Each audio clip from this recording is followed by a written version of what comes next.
매주 월요일 주말 동안 있었던 뉴스를 정리하고 새로운 주간 뉴스를 미리 살펴봅니다. 발빠른 뉴스와 깊이 있는 해석이 있는 일석이조 시간입니다.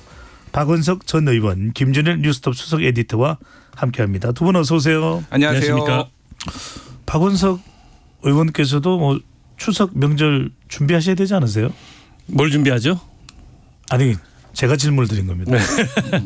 아니 뭐 어머니 찾아뵙고 인사드리고 아버지 네. 성묘 가고 또 처갓집 빌리고 아, 그동안에 약간 좀 소원했던 일가 친척들한테 유선상으로라도 인사드리고 네. 이런 정도의 계획입니다. 또 뭐 아는 분들은 또 시사본부 들으시면서 아 우리 박원석 원석이 나왔어 뭐 이렇게 또 하시겠네요. 네. 김준일 수석 에디터는 어떻습니까? 저는 처가가 목포라서 네. 목포에 수요일 날에 내려갔다가 직접 운전해서 가시나요? 아니요 KTX 타고 네. 운전 못해요 요즘 늙어서 이제. 네. 도로를 거침없이 누비고 다니면서 운전하는 모습을 봤는데 또 아니라고 얘기하시니까. 캠핑 갈 때만 운전합니다. 예, 알겠습니다. 자, 두 분 다 추석 명절 계획을 또 세우고 계시고요. 자, 그런데 정치권 상황은 점점 더 꼬여들고 있는 상황입니다. 자, 이재명 대표 체포 동의안 가결 후에 민주당 상황입니다. 가결표 던진 의원들을 색출하자, 징계하자, 강성 당원들의 목소리가 높아지고 있고 일부 의원들은 사실 이게 비공개인데 부결 인정샷도 올리는 상황입니다. 자, 이 상황이 앞으로 더 어떻게 될까요? 좀 더 확산될까요? 저 신임 원내대표가 선출되면 좀 사그라들까요? 일단 뭐 이재명 대표 이 영장실질심사 결과가 나오기 전까지는 최고조로 지금 이렇게 이제 뭐랄까요 정치적인 흥분 상태랄까요? 아니면 일종의 이제 뭐 정념이랄까요? 이런 것들이 시닫게 되지 않을까 싶고요. 네. 그게 결론이 나면 어느 쪽이든 조금은 좀 이제 잦아들고 수습하고 이후를 대비하는 그런 국면으로 넘어가지 않을까 싶어요. 근데 뭐 심정은 뭐 저는 그럴 수 있다고 봅니다. 그런데 헌법이 정한 절차에 따라서 인사에 관한 사항에 대해서 무기명 비밀 투표를 한 거예요. 그것도 헌법적 절차이고 헌법적 권한입니다. 그리고 국회의원 개개인은 다 헌법 기관이에요. 그리고 당론으로 정한 바가 없어요. 가부간에 대해서.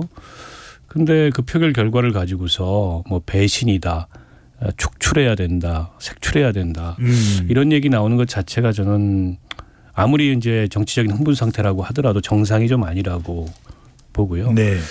가결표를 던진 사람들은 해당행위라 이런 표현을. 아니 그게 어떻게 해당행위일 수가 있어요. 네. 당론으로 정한 바가 없고 뭐 이제 와가지고 사실상 당론 이런 얘기 하는데 그것도 말이 안 되죠. 그리고 이재명 대표 스스로 공언했던 바예요. 6월 달에 그 국회 교섭단체 대표 연설에서 불체포 특권 뒤에 숨지 않겠다. 그리고 혁신이 그 이 제안을 민주당이 당론으로 수용했어요. 정당한 영장 청구라는 전제를 달긴 했지만 그런 어떤 그게 당론이죠. 그런 당론에 따라서 표결을 한 걸 가지고 해당 행위라고 얘기하는 자체가 약간은 제가 보기에는 그 맞지 않는 이치에 맞지 않는 주장이고요. 국회의원이 어쨌든 헌법과 양심에 따라서 그 표결을 한 행위를 놓고서 그걸 가지고서 무슨 해당 행위니 축출이니 색출이니 얘기하는 것 자체가 제가 보기엔 일종의 넌센스라고 보고 근데 저런 문화가 지금 민주당 내에 그 문화나 정서가 팽배해 있는데 빨리 좀 이성을 찾았으면 좋겠다라는 생각이 들고 그리고 지금은 민주당 당원이 아니거나 민주당에서 정치를 하는 건 아니지만 그 진영의 대표적인 인물들 이를테면 유시민 전 장관 같은 분들이 자꾸 저런 정치적 흥분을 부추기는 저런 정념을 부추기는 그런 발언을 하는 것 도움이 안 된다고 봅니다. 오히려 네. 이성을 찾을 것을 주문하고 이 상황을 진정시켜야지 뭘 어쩌자고 그런 식의 발언들을 하는지 전 도무지 납득할 수가 없어요. 추미애 뭐 전 대표라든지 송영길 전 대표라든지 다 마찬가지입니다. 그분들 보니까는 민주당에도 도움이 안 되고 한국 정치에 도움이 안 돼요. 유시민, 추미애 또 송영길 이런 분들의 발언이 별로 도움이 안 된다. 한편 김준일 수석 에디터는 국민의힘 태도는 어떻게 보십니까? 오히려 이재명 대표 리스크가 사라지면 더 위험해지는 거 아니냐 이런 생각을 또 하는 의견도 나오고 한편으로는 또 더불어민주당 최고위원들의 태도를 보니까 긴장 안 해도 되겠다. 과연 국민의힘의 속내는 어떨까요? 뭐 지금 표정 관리에 들어갔고 뭐 소위 말해서 팝콘 각이다, 뭐 꽃놀이패다, 뭐 이런 얘기들이 나오고 있습니다. 국민의힘은 뭐 이재명 대표가 어떻게 되느냐에 따라서 거치에 따라서 또 나름의 전략이 있을 거예요. 그날 지난주 목요일에 표결 이제 가결됐습니다 했는데 김기현 대표 얼굴이 잡혔거든요. 그 뒤에 지도부들 다 상당히 심각했습니다. 오히려요. 굉장히 심각했어요. 얼굴들이 이게 뭐 좋아하는 의원들도 소수 몇 명 있었지만 국민의힘 의원들 중에서 대부분은 특히 지도부 쪽은 야, 이거 어떡하지 이제? 이거 이제 우리 어떡하지 약간 우리 어쩔 이런 상황이었어요. 그래서 뭐 그거는 지금의 내분 상황이 국민의힘에 도움이 되는 거는 뭐 확실한 것 같고 저는 조금 철학적인 얘기, 본질적인 얘기를 할게요. 자, 요 사태와 관련해서 자 정치의 본질은 뭔가요? 권력 획득입니다. 예, 그래서 그 기원은 전쟁이에요, 사실은. 전쟁을 해가지고 적들하고 싸워서 적들의 누구의 모가지를 따고 목을 치고 그리고 우리가 그러니까 권력을 목으로 받고 있습니다. 네. 예. 목으로. 이게 제가 누군가의 표현 때문에 제가 그런 걸 씁니다. 네. 쓴 겁니다. 신원식 의원. 자, 그게 이제 본질이에요. 그런데 이게 대의민주주의, 이제 의회민주주의로 돌아오면서 그런 식으로 하면은 이 국가가 너무 소모적이고 너무 폭력적이고 잔인하다라고 해서 사람들의 표를 얻는 방식으로 이제 바뀌었단 말이에요. 그런데 가장 아직도 본질적인 거는 기본적으로 진영 간의 대결이고 이거는 전쟁에 기반을 하고 있습니다. 하지만 우리가 그거를 외피를 이제 포장을 한 거예요. 근데 가장 위험한 순간에는 가장 폭력이 나타나는 거예요. 자, 되게 유명한 말이 있잖아요. 국가 간 전쟁보다 내전이 더 잔인하다고. 왜 그러냐면은 예전에 전쟁에 나갈 때 보면은 일단은 내부에 반란을 일으킬 만한 사람들을 다 모가지를 칩니다. 목을 칩니다. 이게 관례였어요. 지금 한국 정치가 준 내전 상태입니다. 일반 지금의 다른 나라에 비해서 어느 나라에 비해서도 거의 전쟁 상황에 가까운 거예요. 지금 국민의힘하고 민주당하고 양 진영 대결이. 그러다 보니까 이 격렬한 이 내전 이런 뭐 앞두고 이런 일들이 이제 벌어진다라고 볼 수가 있을 것 같습니다. 문제는 이게 이 무조건 내부의 결속력이 된다고 이기는 게 아니잖아요. 그러니까 이게 절차가 있는 거죠. 그러니까 내부의 결속력도 중요하지만 결국은 소위 말해서 다른 사람들의 표를 얻어야지 이길 수 있는 거잖아요. 근데 지금 뭐 제가 1955년에 있었던 솔로몬 애쉬라는 사람의 심리학자의 실험 결과를 말씀드릴게요. 뭐냐면 동조화 현상이라는 게 있었어요. 뭐냐면은 선을 보여주고 다른 선 3개를 보여준 다음에 ABC 중에서 이 선하고 길이가 같은 게 어느 거냐라고 물어보면은 혼자한테 물어보면은 정답률이 99%였어요. 틀리진 않습니다. 근데 앞에 테이블을 쫙 놓고 앞에서 다 일부러 오답을 얘기를 해요. B가 정답인데 A가 정답입니다. A가 정답입니다 하면은 뒤에 이 사람이 심리적 압박을 엄청 느끼는 거예요. 그래가지고 이 사람이 이런 실험을 반복적으로 했더니 오답률이 77%였어요. 그냥 혼자 물어봤을 때는 정답률이 99%였는데 정답률이 23%까지 떨어졌습니다. 제가 왜 이 얘기를 들으냐면은 동조화 압력이라는 게 있어요. 그래서 이재명 대표의 가결표에 대해서도 부결 가결의 동조화 압력이 있는데 한 사회에서 대충 23% 4분의 1에서 5분의 1은 어떤 압력이 있어도 본인의 생각대로 한다라는 거예요. 근데 문제는 이 집단이 100%였을 때 맞으면 되는데 이 집단이 100%가 뭔가 의견이 일치가 됐는데 이 틀린 방향으로 간다. 그럼 이 집단은 절멸되는 거예요. 그러니까 이 집단의 소수자들, 다른 생각을 가지는 사람들을 존중하고 같이 가는 게 중요한 겁니다. 근데 지금 민주당은 소위 말해서 비명계를 지금 다 숙청하겠다라는 거잖아요. 그럼 이제 더불어 공산당 되는 거예요. 그러니까. 예. 더불어 공산당까지 나왔습니다. 네, 자 더불어 민주당이 내일 또 중요한 현안이 바로 신임 원내대표를 뽑아야 됩니다. 이게 상당히 이제 당내 지금 균열 사항을 가라앉히는데 수습하는데 상당히 중요한 또 기준이 될 텐데 자 김민석, 남인순, 홍익표, 우원식 자 의원들인데요. 누굽니까? 신임 원내대표. 그 알 수가 없죠. 그 국회의원들이 최악의 유권자예요. 네. 도무지 이게 속을 알 수가 없습니다. 그래도 조금 더 원내대표 가능성이 높은 사람이 선거 결과를 맞춘다는 거는 이게 평론하는 분들도 정말 맞추기가 어려워요. 그만큼 네. 예상이 어렵고 다양한 그 이해관계와 또 다양한 힘의 관계가 여기는 작용을 하기 때문에 예. 쉽지는 않은데 유력해 보이건대 홍익표 우원식 의원으로 좁혀진 게 아닌가 싶어요. 홍익표 우원식. 네, 홍익표 의원은 이번이 재수거든요. 네. 지난번에 박광원 의원하고 결선에 가서 조금 아쉽게 표가 모자라서 졌어요. 이제 그 기반이 있는 거죠. 원내대표 한번 도전했던. 그리고 우원식 의원이 막판에 그 예상과는 달리 원내대표에 출마한 건 주변에서 이 상황을 좀 수습하는 데 역할을 해달라. 이분은 사실은 지난 국회 20대 국회 때 원내대표를 했잖아요. 이미 했었습니다. 네, 임기 7개월짜리 지금처럼 정치적으로 복잡한 상황에서 원내대표를 해야 될 개인적 동기는 없어요.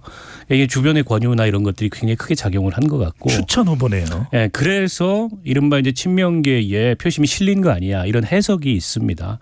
그런데 역설적으로 보면 비명계도 최소한 이번 그 이재명 대표 체포동의안 표결로 봤을 때 한 40표 정도의 그 표 결집력을 갖고 있는 거잖아요. 적지 않네요. 네. 거기가 오히려 좌우할 수도 있다. 이렇게 후보가 여러 명이 나오게 되면 그러면 그쪽에서 봤을 때는 오히려 과거에는 이낙연계였던 그리고 조금 원만한 스타일인 홍익표 의원 쪽으로 좀 더 쏠리지 않겠냐 이런 해석이 있어요.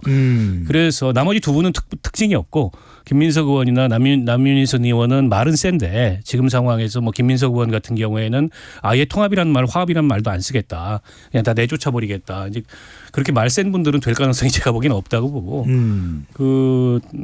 남인순, 김민석 의원은 모르겠습니다. 결과는 모르겠지만 그분들 예측이니까요. 네. 그분들을 지목하는 그 예측은 크지 않은 것 같고 홍익표 쪽으로 좀 기울어질 수 있다. 두 분 중에 한 분이 되지 않을까 싶어요. 네.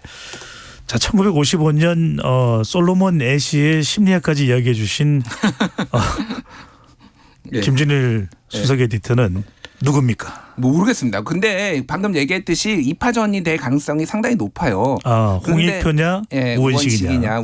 둘 다 약점이 있죠. 우원식 의원은 한번 했기 때문에 또 하는 게 맞느냐 이런 게 있을 때고 홍익표 의원은 사람들의 반응이 친명이었어 원래?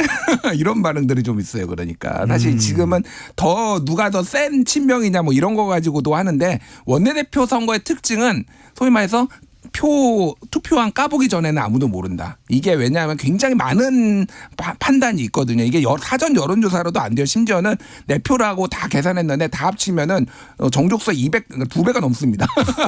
다들 다 내 표라고 계산을 해가지고 속을 알 수가 없네요. 속을 알 수가 없어요. 그래서 저번에 박강호 원내대표 된 것도 정말 몰랐던 좀 의외였잖아요. 그러니까 뭐 완벽하게 이변은 아니었지만은 그래서 저는 그거보다도 누가 됐든 이게 어떻게 될 것이냐. 이게 왜 중요하냐면은 지금 만약에 이재명 대표가 뭐 뒤에 잠깐 얘기가 나오겠지만 구속이라도 된다라고 하면은 만에 하나 비대위 체제로 가면은 일단은 원내대표가 이거를 당을 이끌 이제 뭐 그런 상황이 올 수도 있거든요. 그러면 어떤 식으로 이제 당을 이끌 그 청사진을 좀 이 의원들의 스타일로 좀 볼 수가 있는 거죠. 그러니까 홍익표 의원이 조금 더 잡음이 없게 할 가능성이 있다. 뭐 요 정도로 좀 볼 것 같아요. 우원식 의원이 좀 더 세게 강력하게 드라이브를 걸 가능성이 있는데 의원들이 어떤 선택을 할지는 좀 봐야 될 것 같습니다. 두 분 말씀은 그래도 홍익표 의원이 신임 원내대표가 될 가능성이 상당히 높다. 그게 아니라 그러니까 네. 홍익표 의원이 조금 더 상대적으로 둘을 비교하면 약간의 더 온건파적인 성향이 있어요. 근데 그러니까 의원들의 선택이 무엇이냐. 그러니까 지금 상황에서 강경파를 원하느냐 온건파를 원하느냐를 보고 이제 투표를 하겠죠. 그러니까 알 수는 없을 것 같아요. 그건. 편안하게 예측해 주십시오. 두 분이 예측이 어떻게 되든 간에 두 분 코너는 유지되는 거니까 너무 불안해하지 마시고. 반으로 압축했잖아요. 네 분 중에 두 분으로. 알겠습니다. 자, 그런데 민주당 내에서도 또 민주당 바깥에서도 나오는 이야기가 이거 이번에 체포동의안 가결 사태를 박강원 원내대표가 책임질 일이냐. 오히려 대표가 이렇게 위기 상황에 놓일 때 박강원 원내대표 수습하고 당을 좀 더 조정하고 이런 게 필요한 것 아닌가 이런 지적도 나오거든요. 어떻게 보십니까?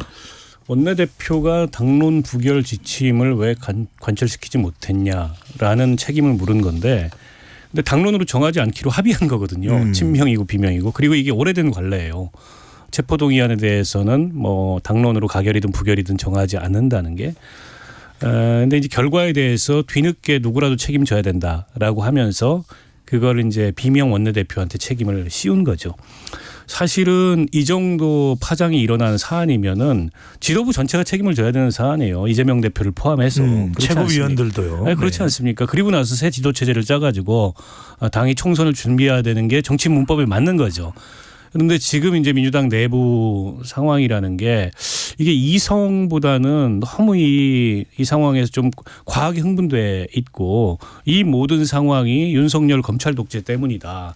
라는 어떤 이제 상황 인식에 너무 치우쳐 있어요. 그렇다 보니까 모든 것이 다 음모고 모든 것이 다 어떻게 보면은 이제 민주당을 이 탄압하고 이재명을 절멸시키려 하는 이재명을 사라지게 만들려는 이제 그런 시도다라는 생각이 꽉 차 있다 보니까 그다지 이성적인 판단과 결정을 내리지 못하고 있는 게 아닌가 싶은데.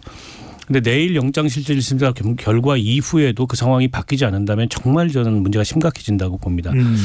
예를 들어서 영장실질심사 결과는 예측할 수가 없어요. 그 예측한다는 건 좀 부질없는 짓이고 그러나 뭐 어쨌든 그 영장이 기각되든가 발부되든가 둘 중 하나니까 만약 발부된다. 그런데도 일각에서 얘기하는 것처럼 무슨 뭐 대표직을 계속 유지하면서 옥중공천 이런 상황이 전개된다면 아마 민주당은 분당이 불가피할 겁니다.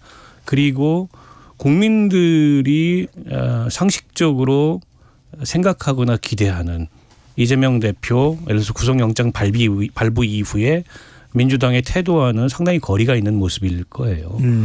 내년 총선 앞두고 그렇게 되면 정말 민주당은 스스로 큰 위험을 자초하는 거라고 보고 저는 그렇게 안 될 거라고 봐요. 설사 구속되고 그런 강경론이 당내 일부에 떠오르더라도 이게 이제 잦아들게 돼 있거든요. 구속이 되면은 다른 이슈로 넘어가게 돼 있고 네.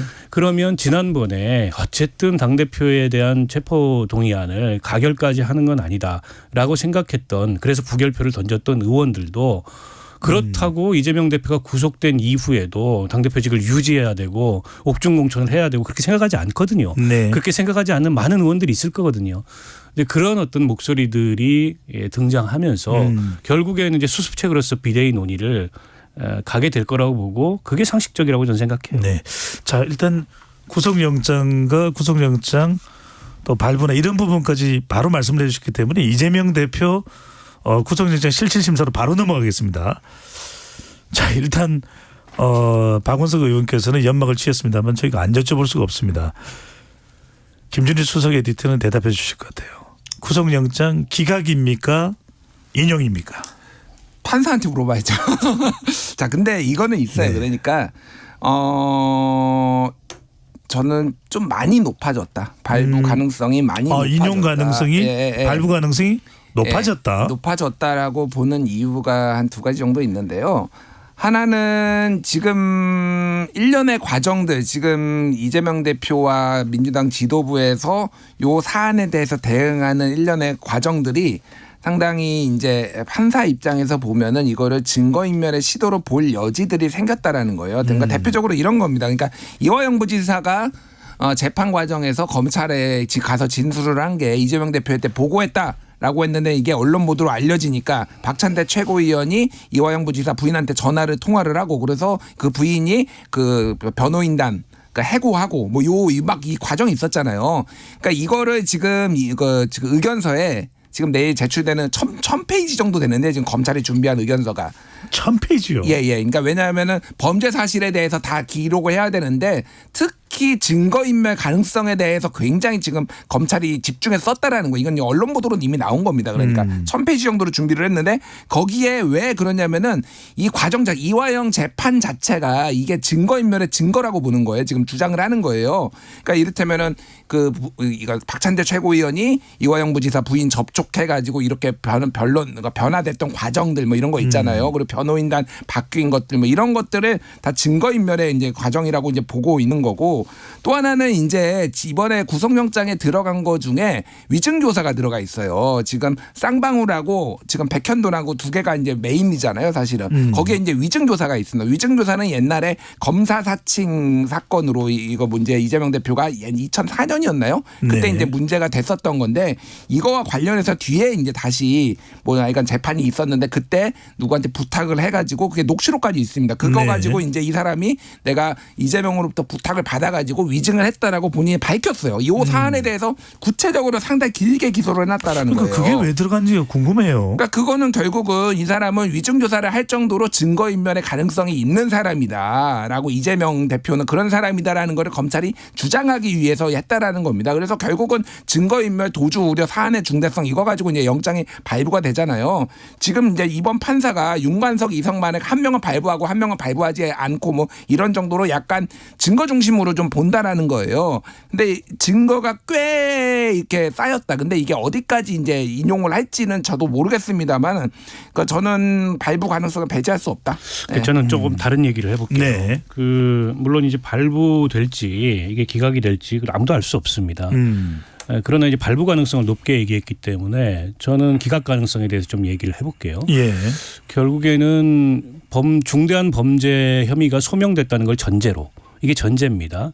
도주와 증거인멸의 우려가 있어야 되는데 일단 중대한 범죄 혐의가 이제 소명됐다고 보기에는 이재명 대표 측의 반론은 대부분 다 증언밖에 없지 물증이 없다. 전원밖에 더 있냐. 쌍방울도 마찬가지고 백현동도 마찬가지고 이미 구속된 피의자들이거나 이런 사람들의 전원인데 구속된 굉장히 궁박한 상황에서 본인들의 자기 방어를 위해서 혹은 검찰의 압력에 굴해서 불리한 증언을 내놓은 것 이외에 물증이라고 할 만한 게 이를테면 이 배임의 물증이나 제3자 뇌물죄의 물증이 뚜렷하지 않다 이런 주장을 할 거고 지금까지 수사가 굉장히 장기적으로 진행된 거에 비해서 우리가 언론 보도나 이런 걸 통해서 확인된 물증이라는 게 딱히 없어 보이는 것도 맞아요. 물론 검찰이 영장에 적시하지 않은 언론에 나오지 않은 이제 증거나 혐의들을 새로운, 네. 수사 기록에 제시했을 수는 있고 재판부는 어쨌든 그 수사 기록을 보고서 판단을 내리는 거기 때문에 우리가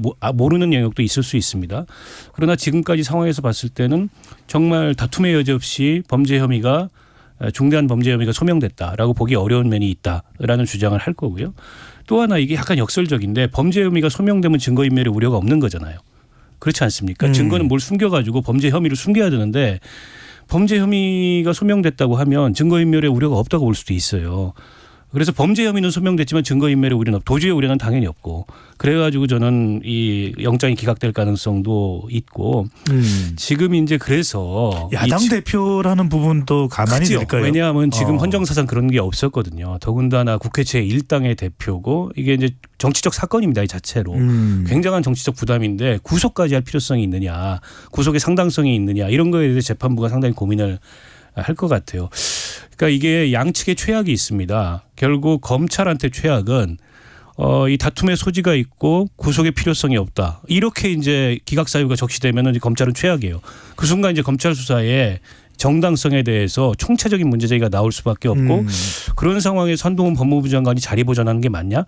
이런 문제제기가 나올 거고 반대로 이재명 대표 입장에서 최악은 범죄 혐의도 소명되고 증거인멸의 우려도 있다라고 하면은 이제 바로 구속인 거죠. 구속이 되는 네. 경우군요.